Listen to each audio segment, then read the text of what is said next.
여러분, 나는 아직 멀쩡한데 굳이 병원 갈 필요 있나? 이런 생각 혹시 한 번이라도 해보신 적 있으세요? 그런데요, 병은요, 아픈 사람한테만 오는 게 아닙니다. 아픈 줄도 몰랐던 사람한테 먼저 오기도 합니다. 특히 암 같은 병은요, 10명 중 9명 이상이 우연히 발견됩니다. 그리고 그중 절반은 이미 늦은 상태에서 발견되죠. 그때 병원 좀 갈걸. 이 말 후회하고 나서야 나옵니다. 지금 이 영상 건강하신 분들이 꼭 보셔야 할 내용입니다. 저도 예전에 환자분들한테 이런 이야기 자주 들었습니다. 선생님, 저 진짜 건강하거든요. 밥도 잘 먹고 운동도 꾸준히 해요. 그런데 문제는요. 그런 분들이 갑자기 위암 말기, 대장암 진행 단계로 오신다는 겁니다. 왜일까요? 병은 소리 없이 다가오기 때문입니다. 특히 암 같은 질환은 몸속에서 조용히 자라다가 어느 날 갑자기 증상으로 나타납니다. 그리고 그때쯤이면 이미 수술도 어렵고 완치 가능성도 낮고 그런 상태가 돼버리는 거죠. 실제로 많은 분들이 건강검진에서 우연히 암을 발견해요. 그때부터 치료가 시작되는데 이미 병이 많이 진행된 상태라 체력적으로도 경제적으로도 너무 힘든 시간을 보내시더라고요. 정기 검진 한 번이면 초기에 잡을 수 있었을지도 모르는데 말이죠. 몸에 이상이 느껴져야 병이지. 이 말 절대 믿으시면 안 됩니다. 암은요, 아프지도 않고 티도 안 납니다. 그렇기 때문에 지금 아무렇지 않다는 이유로 검진을 미루시면 절대 안 됩니다. 정리하면요, 건강검진은 아픈 사람만 받는 게 아닙니다.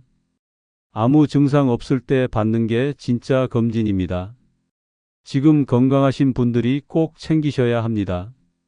이 영상 끝까지 보시고요. 진짜 필요한 검사는 뭔지 쓸데없는 건 뭔지 꼭 구분하고 가셨으면 좋겠습니다. 여러분, 혹시 나는 매년 국가에서 해주는 건강검진 받으니까 괜찮아. 이렇게 생각하고 계신가요? 그런데요, 진짜 중요한 건 국가검진 받는 것이 아니라 뭘 받느냐입니다. 이 말 꼭 기억해 두셔야 됩니다. 환자분들 중에 이런 분들 많아요.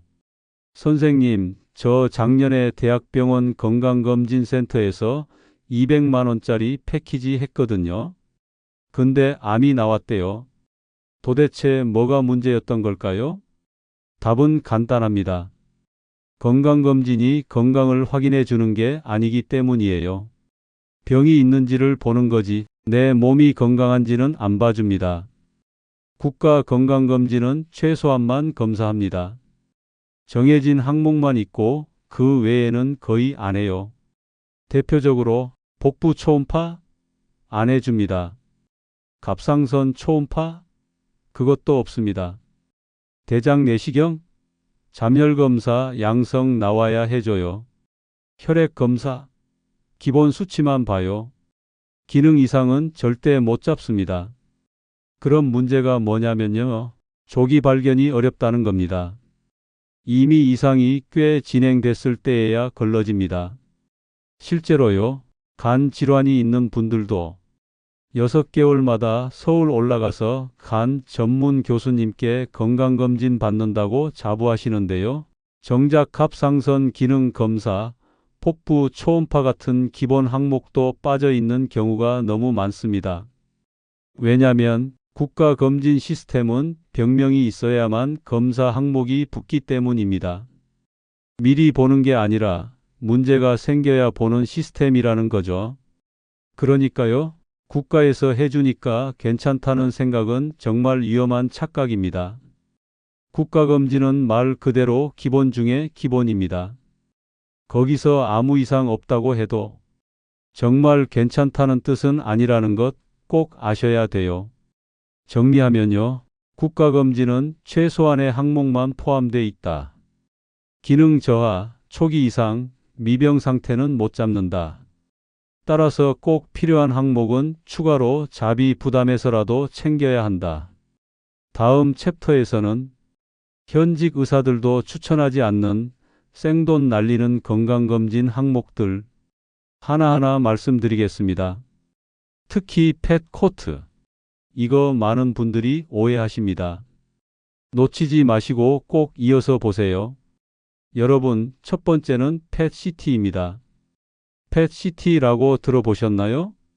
제일 비싼 검사가 제일 정확하겠지. 특히 펫CT는 암도 잘 잡고 몸 전체를 스캔하니까. 그거 한 방이면 다 끝난다 생각하시는 분들 정말 많습니다. 그런데요, 펫은 현직 의사들도 정기검진용으로는 안 씁니다. 왜일까요? 펫 검사는요, 우리 몸에 방사성 포도당을 주사한 뒤 어디에 포도당이 몰려 있는지를 찍는 검사예요. 암세포는 포도당을 많이 먹으니까 그 부위가 반짝반짝하게 찍힙니다. 이 부위 뭔가 수상한데? 하고 짚어내는 거죠. 그런데 문제는 암세포 말고도 염증이나 상처 부위도 똑같이 반짝입니다. 결국 어디가 문제인지 정확하게 구분이 안 됩니다. 그래서 펫CT는요, 대충 수상한 부위가 있다 정도만 알려주는 검사입니다. 어디가 암인지, 뼈 문제인지, 근육인지도 정확하게 안 나와요. 결국 또 CT 찍고 MRI 찍고 조직 검사 들어가야 됩니다. 즉, 펫CT는 비싸기만 하고 1차 검진용으로는 너무 비효율적인 검사라는 거예요. 많은 환자분들이 선생님, 펫CT 제일 비싸다면서요. 그거 한 방이면 되는 거 아니에요? 이렇게 물어보시는데요. 정말 솔직히 말씀드리면 펫은 정밀 진단보다 대충 스크리닝에 가까운 용도입니다.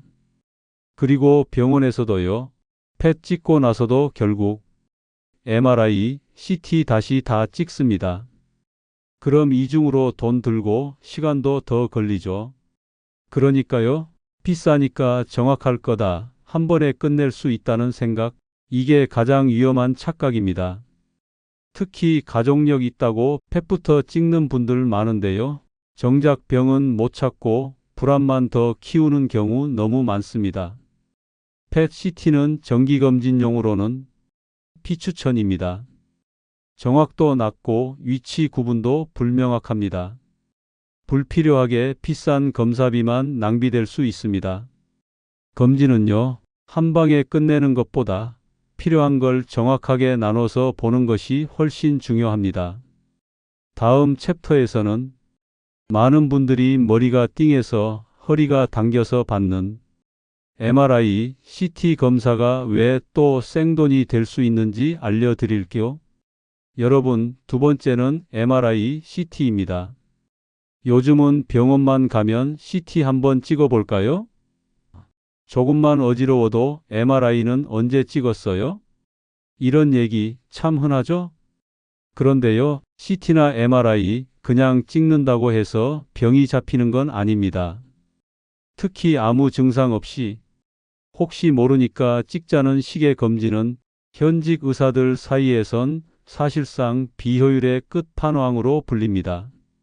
예전에 어떤 분이 선생님, 저 요즘 머리가 띵하고 좀 멍해요. 머리 MRI 한번 찍으면 안 될까요? 이렇게 말씀하셨는데요. 이런 경우 대부분 찍어도 아무것도 안 나옵니다. 왜냐면 MRI나 CT는 구조가 무너졌는지만 보는 검사입니다. 즉, 기억력이 떨어진다, 머리가 멍하다, 팔, 다리가 당긴다 같은 증상은 MRI로는 설명이 안 됩니다.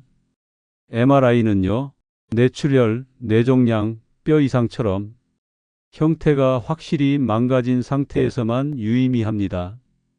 그런데 그런 상황이면 이미 한쪽 팔다리가 마비되거나 눈이 안 보인다거나 말이 안 나온다거나 하는 신경학적 증상이 분명하게 나타나요. 그 전에 찍는 MRI나 CT는 진짜 의미가 거의 없습니다. 더 큰 문제는요, 건강검진에서 MRI, CT는 100% 비급여입니다. 의사가 필요하다고 소견을 내야 보험 적용이 되는데요. 그냥 검진으로 찍으면 수십만 원, 많게는 100만 원이 훅 빠져나갑니다. 결국 아무 소득 없이 돈만 쓰고 끝나는 경우 진짜 많습니다. 혹시 여러분도 가끔 머리띵한데 뭔가 큰 병 아닐까 싶어서 MRI 찍어보신 적 있으신가요? 그런데 결과지 받아보면 정상 딱 한 줄만 써 있죠. 그게 다입니다. 이게 바로 확실한 병이 없을 때는 검사도 답을 못 준다는 대표적인 사례예요. MRI, CT는 정밀하지만 구조적인 변화만 확인 가능합니다. 애매한 증상으로 찍는 건 의미도 없고 돈만 낭비입니다. 신경학적 증상이 분명한 경우에만 의사와 상의해서 찍는 게 맞습니다.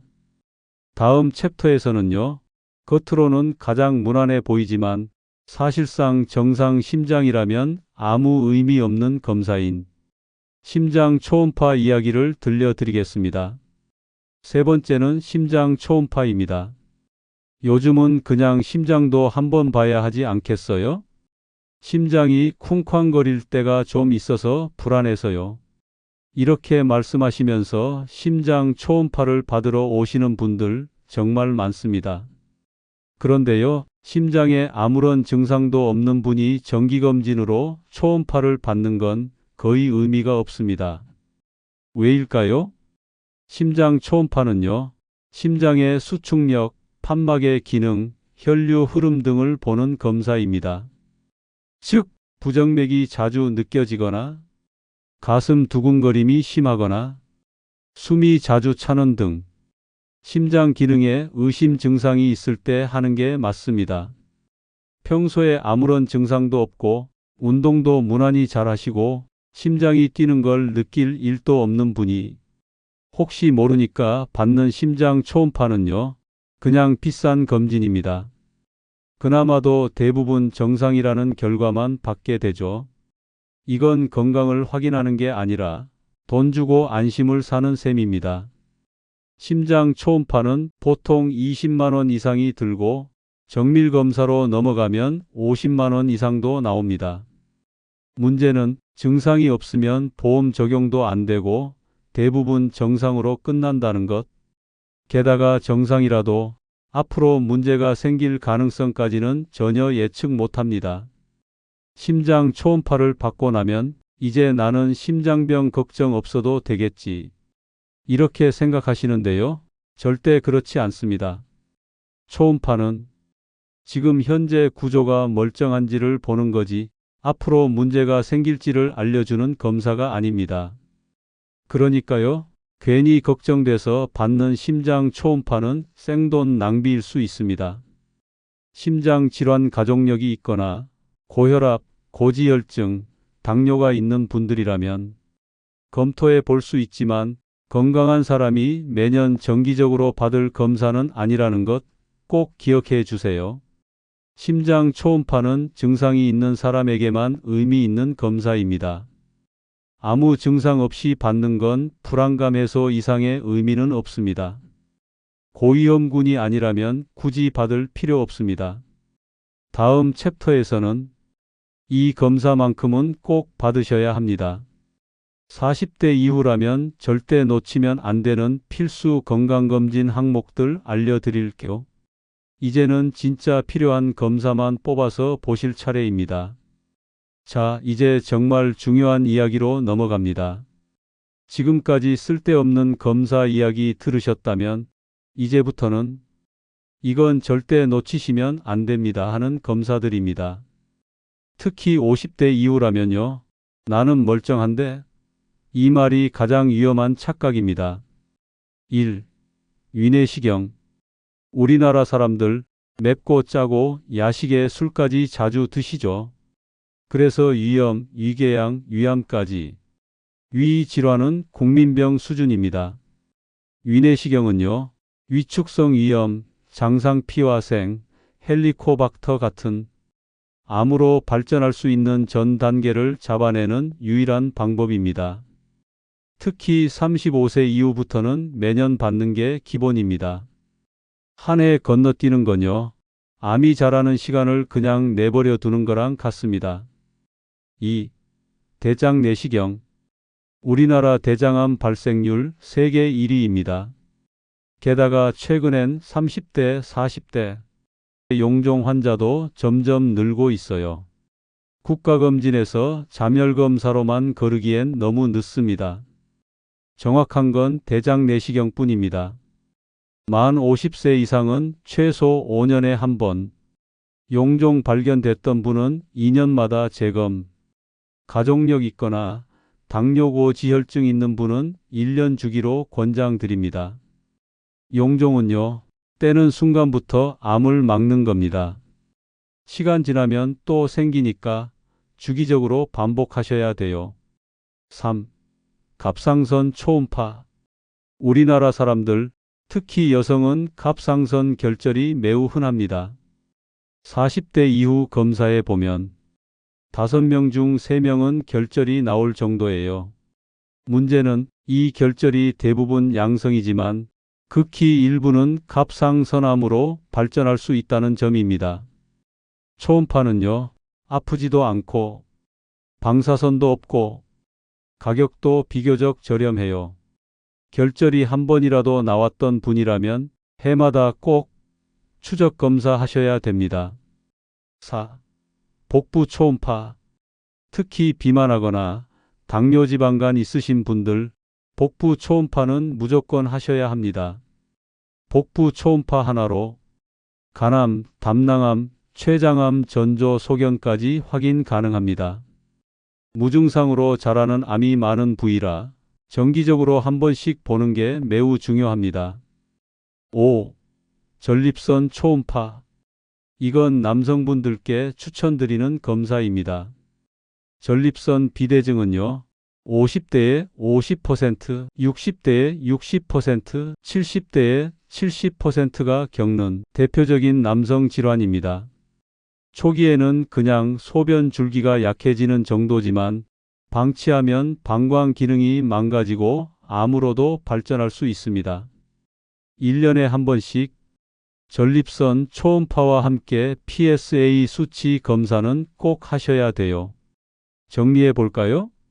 위내시경은 매년, 대장 내시경은 5년마다, 용종 있으면 2년마다, 갑상선 초음파는 결절 있으면 매년, 복부 초음파는 1년에 한 번, 전립선 초음파는 남성 50세 이후 매년. 이 5가지는 시간이 아깝다, 돈이 아깝다 하면서 미루시면 안 됩니다. 이건 예방입니다. 그리고 예방이야말로 가장 싸고 가장 효과적인 치료예요. 여러분, 병원은 어디나 똑같지 않나요? 기계가 좋은데 가면 되지 않나요? 이렇게 생각하셨다면 건강검진에서 가장 중요한 걸 놓치신 겁니다. 건강검진의 핵심은 기계가 아니라 사람입니다. 누가 보느냐, 누가 설명해 주느냐가 전부예요. 초음파는요, 방사선처럼 자동 판독이 아닙니다. 의사가 직접 보면서 손으로 움직여야 하고 경험과 숙련도가 진단 정확도를 좌우합니다. 예를 들어 갑상선 결절을 그냥 혹이라고만 보는 의사도 있고 모양, 경계, 혈류 흐름까지 세세히 보고 기록하는 의사도 있습니다. 이 차이가 1년 뒤 재검사가 될 수도 있고 지금 당장 조직 검사하세요가 될 수도 있는 겁니다. 내시경도 그냥 한 바퀴 쓱 돌리는 의사 있고요. 사진 수십 장 남겨주고 용종 생긴 위치, 모양, 조직 상태까지 정확하게 설명해 주는 분도 계십니다. 실제로 똑같은 내시경인데 의사에 따라 발견율이 2배 가까이 차이 나는 경우도 있어요. 그렇다면 양심 있고 실력 있는 병원은 어떻게 고를 수 있을까요? 검사 직접 하는 사람이 누구인지 물어보세요. 초음파는 영상의학과 전문의인지, 내시경은 소화기 내과 전문의인지 꼭 확인하세요. 판독 결과 설명을 얼마나 자세히 해주는지 보세요. 설명할 때 모호한 말만 반복하면 피하시고요. 구체적으로 용어 풀어주고 주기까지 알려주는 곳이 좋습니다. 후기보다 첫 만남의 태도를 보세요. 친절하고 설명 잘 해주는 건 기본입니다. 말 돌리지 않고 정확히 말해주는 의사. 그런 분이 진짜 양심 있는 의사입니다. 그리고 이런 곳은 주의하셔야 됩니다. 무조건 패키지 권유. 불안감 자극해서 추가 검사 유도. 검사 항목에 대해 구체적 설명 없이 이게 요즘 제일 좋아요만 반복. 이런 경우 검진이 목적이 아니라 수익이 목적일 가능성도 있습니다. 기계보다 사람, 건강검진은 누가 하느냐가 더 중요합니다. 꼭 확인하세요. 검사 주체가 누구인지, 설명은 구체적으로 해주는지, 불필요한 추가 권유는 없는지, 내 몸을 믿고 맡기는 거잖아요. 한 번쯤은 물어보셔야 합니다. 이 검사는 누가 직접 하시나요?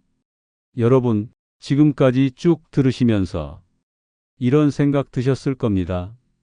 아니, 검진을 이렇게 해도 병을 못 잡는다고? 맞습니다.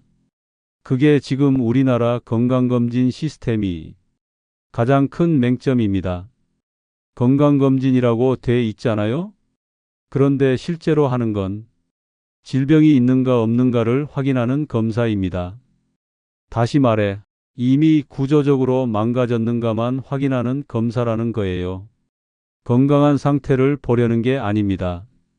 병이 생기는 과정은 이렇습니다. 처음엔 기능이 떨어지기 시작합니다.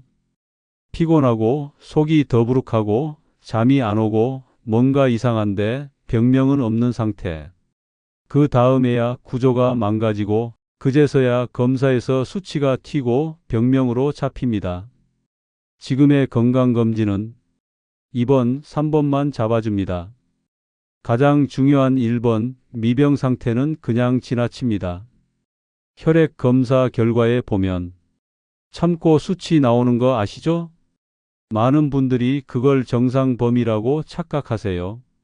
하지만 그건 인구의 95%가 해당 범위 안에 들었다는 통계 수치일 뿐 절대 정상이라는 보장은 없습니다. 예를 들어 공복 혈당이 99 나왔다고 해서 괜찮네 하면 안 됩니다. 그건 경고등이 켜지기 직전일 수도 있습니다. 그래서 말씀드립니다. 앞으로는 단순히 병이 있는가가 아니라 내 몸이 잘 기능하고 있는가를 봐야 합니다. 면역 기능은 어떤가? 항산화 능력은 충분한가? 염증 수치는 어떤가? 내 대사 기능은 안정적인가? 이런 걸 봐주는 검사가 진짜 건강을 위한 검진입니다. 정리해 볼게요. 지금의 건강검진은 건강 확인이 아니라 질병 탐색입니다. 미병 상태, 기능 저하 단계는 전혀 놓치고 있습니다. 진짜 중요한 건 지금 내 몸이 얼마나 회복력과 기능을 잘 유지하고 있느냐입니다. 앞으로 검진 받으실 때는 한 번쯤 이렇게 물어보세요. 이 검사는 내 건강을 보는 건가요? 병을 찾는 건가요?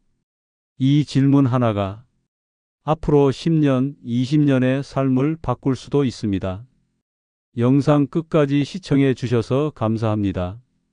이 영상이 도움이 되셨다면 주변 부모님, 가족분들과 꼭 공유해 주세요. 그리고요, 검진 받기 전에 꼭 봐야 할 영상으로 저장도 해 두시고요. 구독과 알림 설정도 꼭 부탁드릴게요. 감사합니다.